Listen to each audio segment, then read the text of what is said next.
Thank you for joining us for this Thursday edition of Practical Discipleship. I'm Dan DeBruler. I'm here with Pastors Eric Gray and Clay Davis. And guys, you know, we see so much in the world around us, and we're so bombarded by media. We can't get away from it. You know, it's in our cars, on the dashboard. It's on the podcast feeds that we get. It's in our email when we get up in the morning. We turn our computer on, but we meant to do something completely different.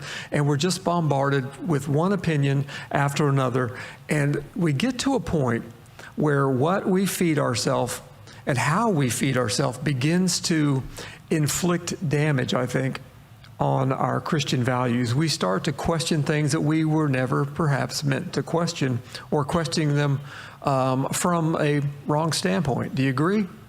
Absolutely. And so, you know, the what we feed ourselves, especially once you got a smart TV or you're on your smartphone, like there's these algorithms built in, right? So it could be your first time clicking on a certain type of article or certain type of video, and immediately you've already begun your first step descending into a rabbit hole on this topic, right? The algorithm is going to feed you the next thing and the next thing and the next thing related to that. And so there's the immediate reinforcement that what you're watching is everywhere, that everybody should be consuming it, that everybody should be believing it. There's so much going on here, right? Like, I don't even know how we're going to be able to cover this topic thoroughly in 20 to 30 minutes, but we're also approaching an age where everything you see online or in video format is going to be harder and harder to trust, right? And so I would warn you, if you are not in person watching somebody say something, there has to be a slight bit of skepticism that you're actually hearing the real person saying the real thing, because anything has the ability to be augmented, changed, or created from scratch at this point through AI capabilities, right? So we have to at least have some wisdom in trying to discern. Let me say, like, just for instance, somebody sends me a clip of Pastor Clay giving a sermon, and the clip is off the rails. Like, I've never heard Pastor Clay talk like this. But it's his speech, it's his tone, it's his dialect. Like, I know that's Clay's words, but I know that's not Clay's character. Like, I ought to question that, right? And so, as we consume information and just intake all this stuff, we do need to be able to build some kind of repository in our mind that says, I think I know who this person is. I think I know that they're showing themselves. But we have to be extremely wise in the conclusions we're willing to come to, right? And understand that because we went down that rabbit hole, we chose not to go down other rabbit holes and see other types of information that could open us to a different understanding, a different level of reasoning, and possibly a greater level of wisdom because we found this one path. And so we have to be really careful. You know, and you mentioned it causes us to question things, but it also desensitizes us to other things that we should probably be standing up and saying, hey, that's wrong. You know, but all of a sudden we're not. You know, we talk about media, and of course, the media, we have to be sure that everyone understands that includes social media.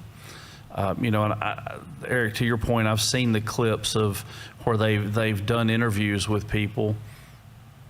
It looks like a legitimate interview, but then you hear the words that are coming out. Oh, yes. And it's like post-game interviews. Post-game interviews are some of those are great.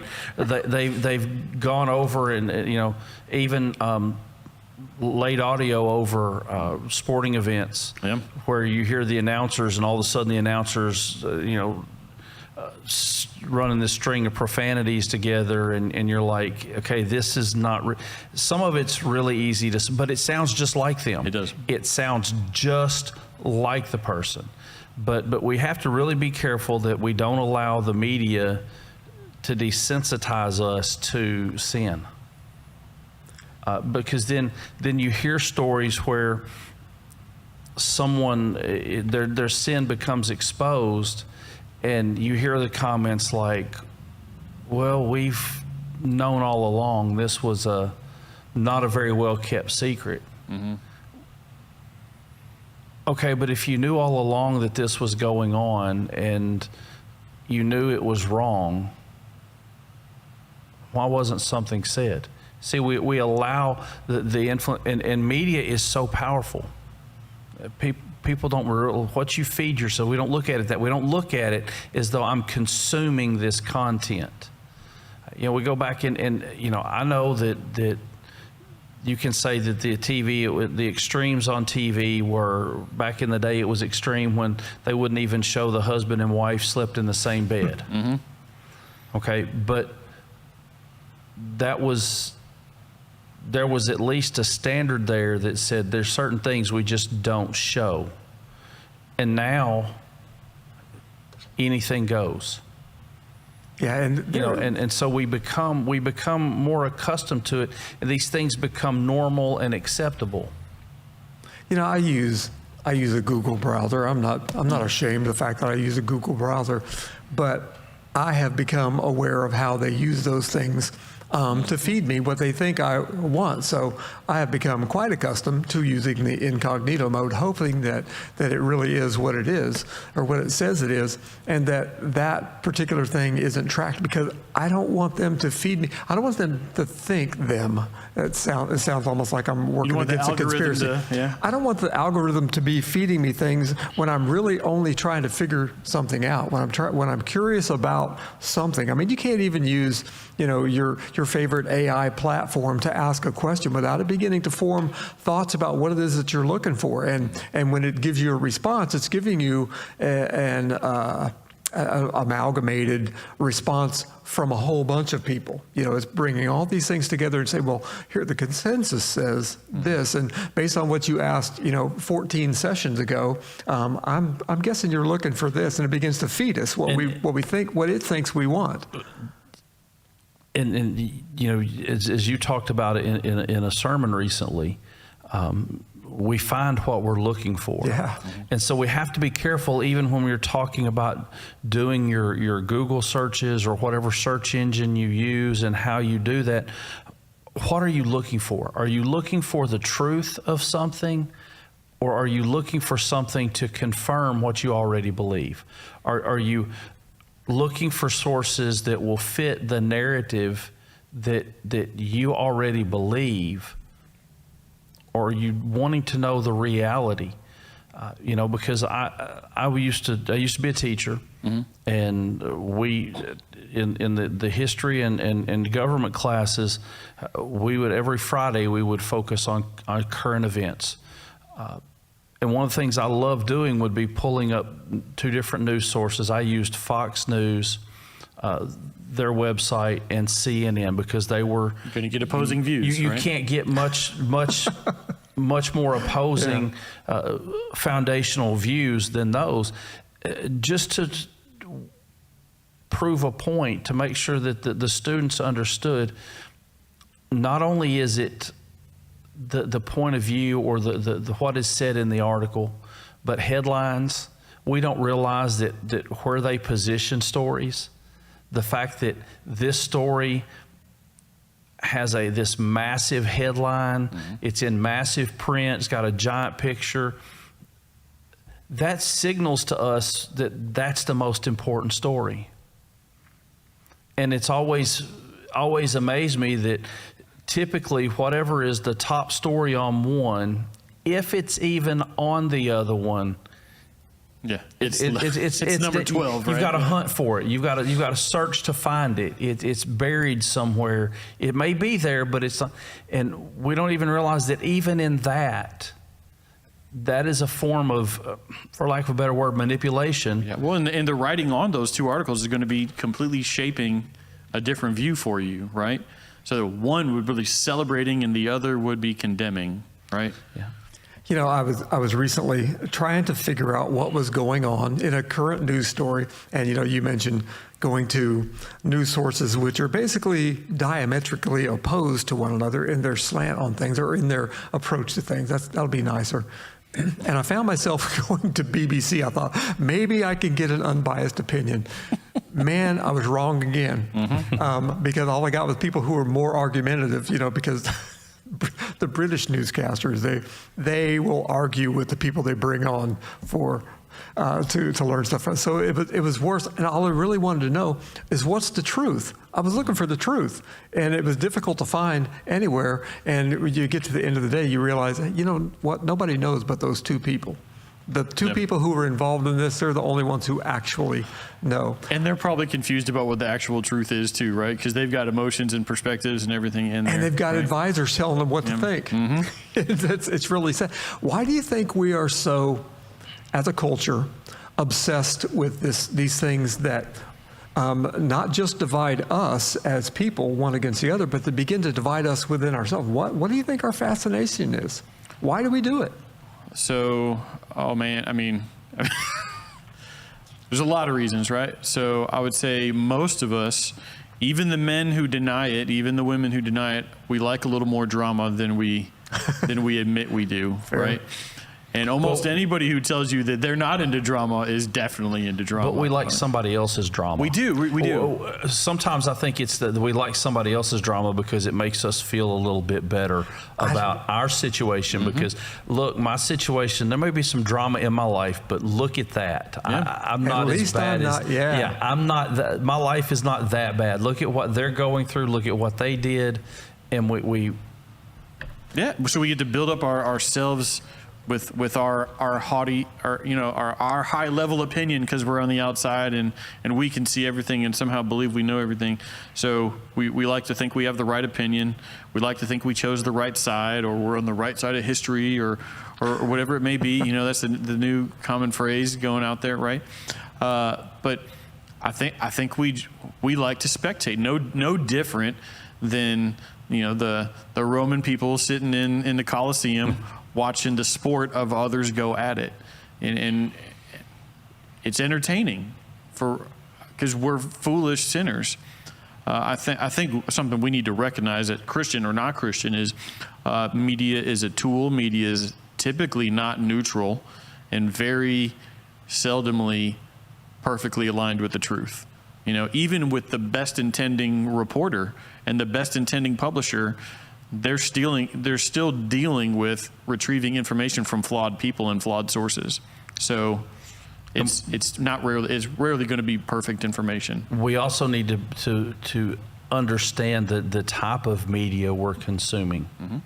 Okay, you know, I'm sorry, but if you're getting your news from TikTok, or I would say even some shows that are out there you need to know if it's an opinion show. If these people are giving opinions, or are they claiming to be a news broadcast that is just giving you the information? I would say that there are very few true news sources out there anymore that just give you the facts. This is what happened, without putting their slant or their take without weaving some type of narrative into what happened. So recognize that and understand that.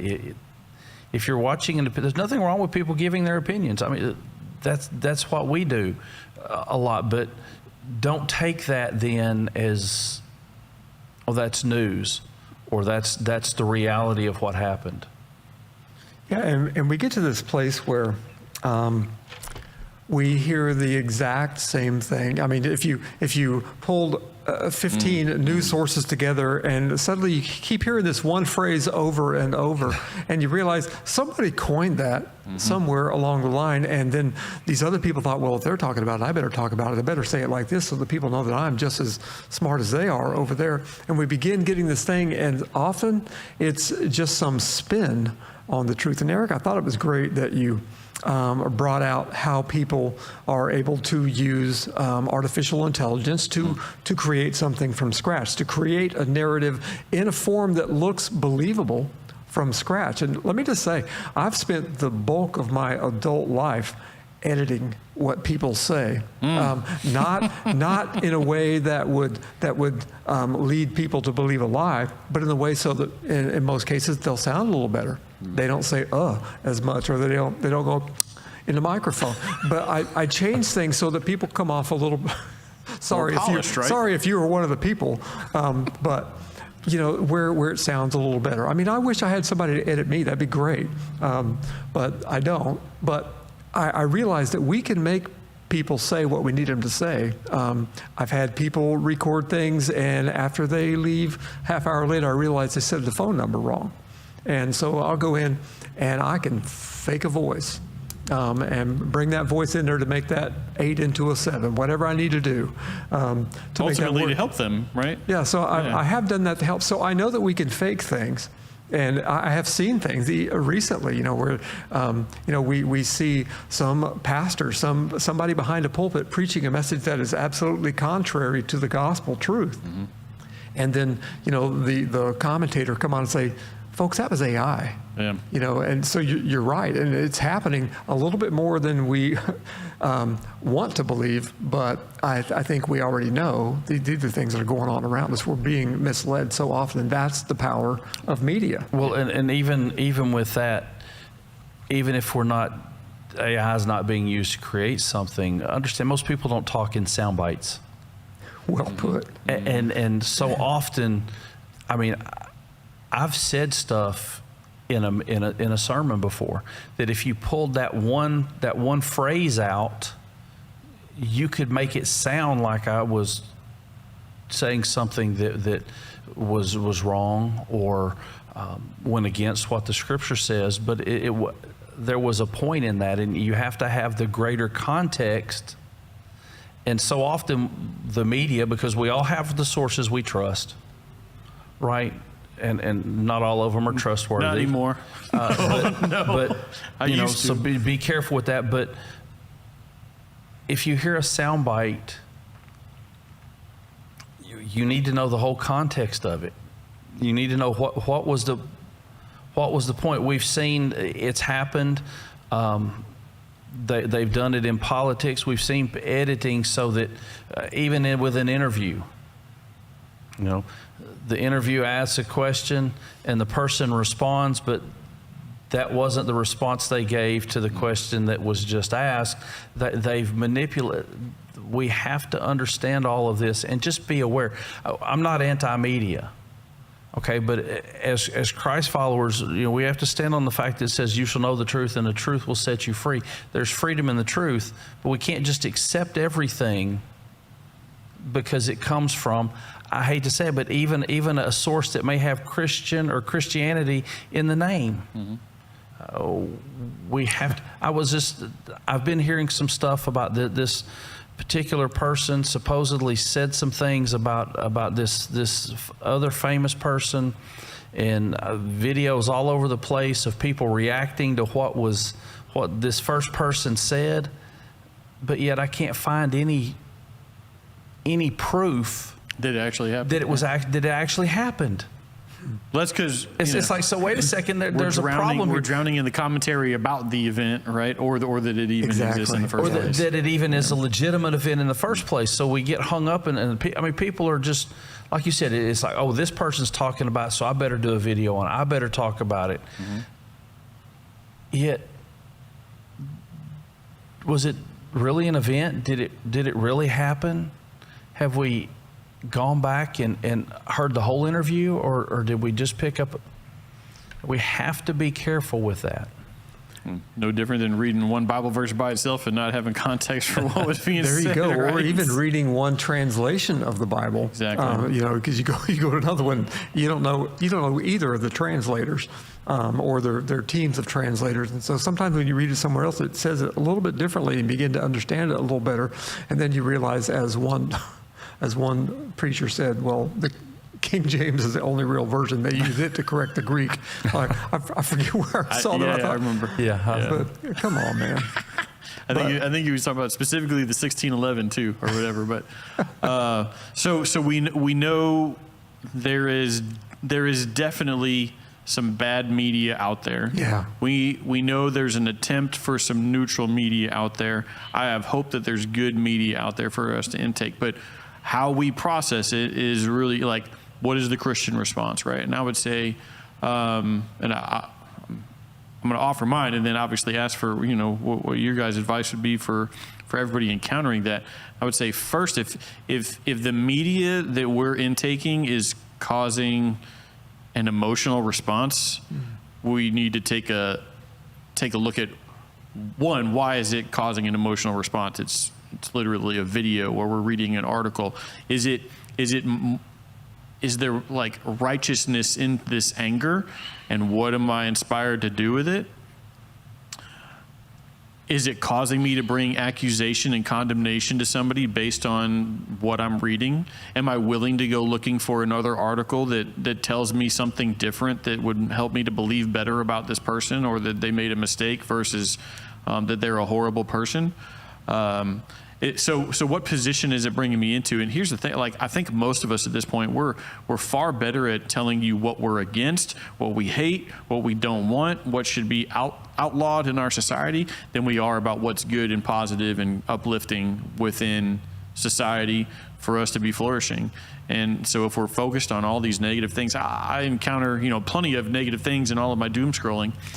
And every once in a while, I'll share something with my wife or my daughter if I think it's relevant and beneficial for them to see that information, right? If I think they can use that information to apply it to, like, how do they walk to their car better in the parking lot to make themselves safer, or how do they keep the kids closer in certain circumstances to fend off somebody who would want to kidnap them or something. If I think it's relevant to their concerns, I'll share it. But 90% of the stuff I encounter is going to just cause fear or anxiety or add stress to their life, and it's going to be a burden I don't want them to carry. And so I'll willingly just kind of filter that out for them. I'm not keeping it from them. I'm just not pouring it on to them. And I think we could all use a little wisdom in how we share information with others. There's a lot of stuff I encounter that I think is relevant, probably believable information, but if I shared it, I know that there are people that know that I'm a pastor, and people are looking to me for spiritual guidance. I don't want them to think that it's all like, these are the things I'm overly concerned with. If you get a post from me, it's because I think it's relevant and valid, to all of us. And I don't want us to be concerned with the things of this world nearly as much as with the things of heaven, right? So think about what we're willing to bother to share with somebody else. I think that we need to be careful what sources we consume media from, what types of media we consume, and how much media we consume. If you want to talk about just news media, the old saying was, if it bleeds, it leads. They focus on the negative. If you want to lose any sense of peace you have, put on a news channel. I don't care which one.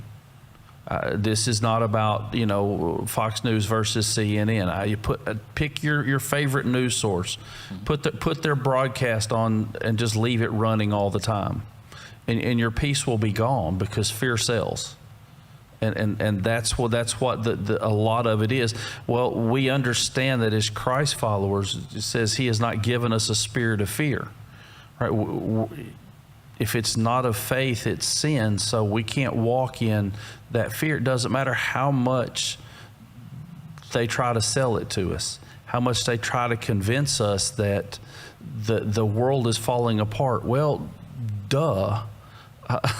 We were told that that's going to happen. I mean, look at Matthew chapter 24. If you're not sure how things are going to go, look at Matthew chapter 24. Jesus makes it pretty clear, that things are not just going to keep getting better and better and better. And He warns us, don't be deceived. Exactly. Right? That's why He's telling us, don't be deceived. We don't have to walk in that. And if we're not careful, we consume this stuff. And it keeps coming in, and it will have an effect. I mean, you can't eat garbage food all the time and it not have an effect on your health. I can tell you stories about that, okay, from personal experience. It will have an effect on you, and you may not realize it's having an effect. This is the problem. Just like in the physical, where you may not realize it's having that negative effect until there's a catastrophic event.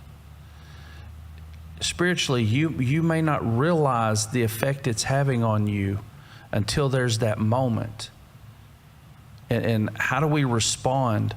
My question is, when you hear the news, does it drive you to prayer? when we hear the story of another scandal, another person has fallen, are we ready to come out of the woodwork like everybody else and say, I knew it? Or does that drive us to prayer for that person and the other people involved? How do we approach these things? Again, do we let it affect us in the negative way, or do we let it drive us to our Father? Do we let it drive us towards the truth?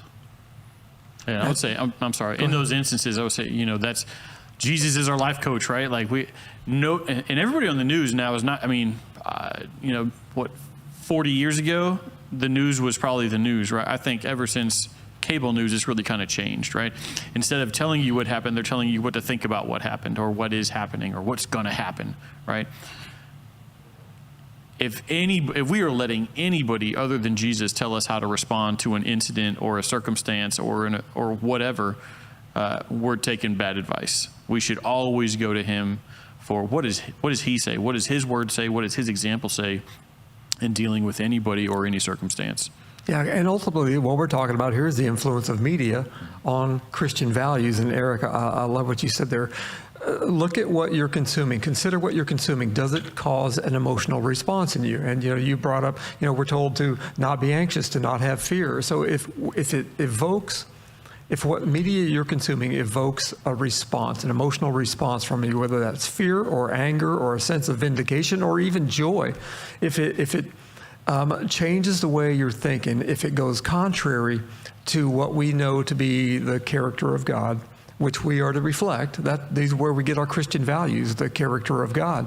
If it goes against that, you should probably tone it down a little bit and maybe turn it out, or tune it out, turn it off, whatever you have to do to get away from those things.